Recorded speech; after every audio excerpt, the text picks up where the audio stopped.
sebagaimana putaran-putaran debat sebelumnya, untuk putaran keempat ini pun justru rame pasca debat yang ada di platform media sosial. Ada dua hal yang terkait dengan perdebatan pasca debat, itu tentang attitude atau bagaimana penampilan panggung itu memenuhi kaidah etis atau tidak. Kemudian yang kedua tentang materi debat yang kemarin sempat muncul, yang imbasnya adalah gimmick yang dilakukan oleh kedua belah pihak, itu tentang greenflation dan kemudian dikaitkan dengan peristiwa di Perancis tentang protes atau demo yang dilakukan oleh masyarakat yang mengenakan jaket rompi kuning ya. Kalau jaket kuning kan itu UI, Universitas Indonesia. Nah,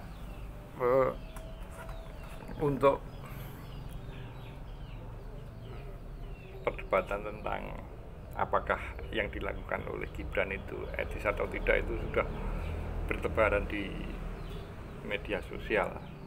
Silakan Anda mengambil posisi apakah karena kalau berdebat di media sosial ya sama saja, ini tidak akan berujung, itu hanya akan mengeksploitasi penggunaan kuota saja, paket data maksudnya.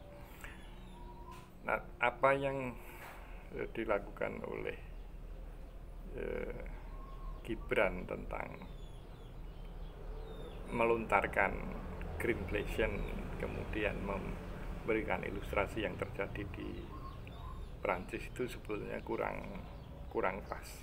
Karena apa yang terjadi di Perancis itu, kalau toh mau kita tarik ke kondisi di Indonesia, itu tidak lepas dari pembahasan tentang trilogi pasal Undang-Undang Dasar 1945, yaitu pasal 27, pasal 33, dan pasal 34. Karena yang terjadi di Prancis sesungguhnya itu dimulai dari petisi online ya, di bulan Mei 2018 kalau tidak salah, kalau di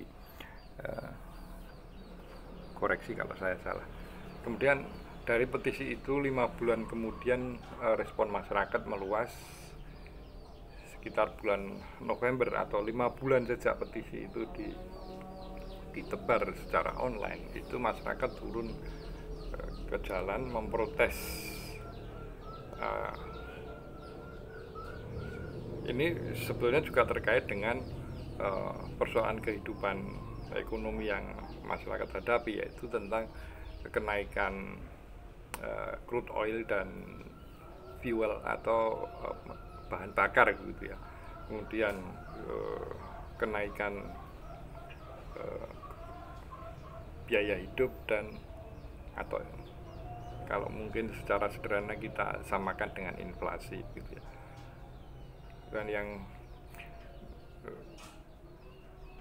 barangkali yang paling mendasar adalah inequality atau kesenjangan ekonomi yang terjadi, sehingga itu memicu masyarakat untuk turun ke jalan memprotes keadaan real yang dihadapi oleh masyarakat.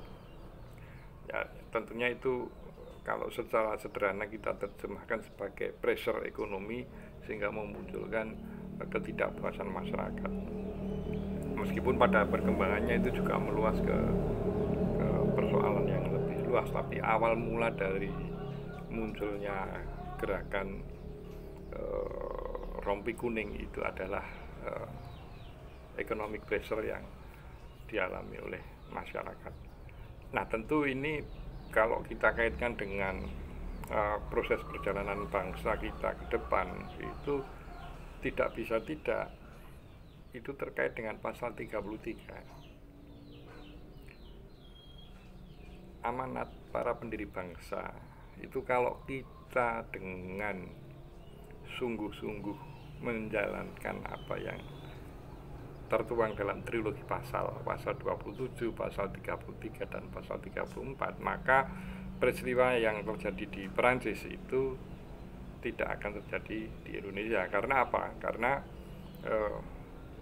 itu kalau terjemahan kebijakan ekonominya, maka pemerataan itu menjadi tidak hanya menjadi slogan tetapi sebagai satu upaya yang betul-betul terukur, sehingga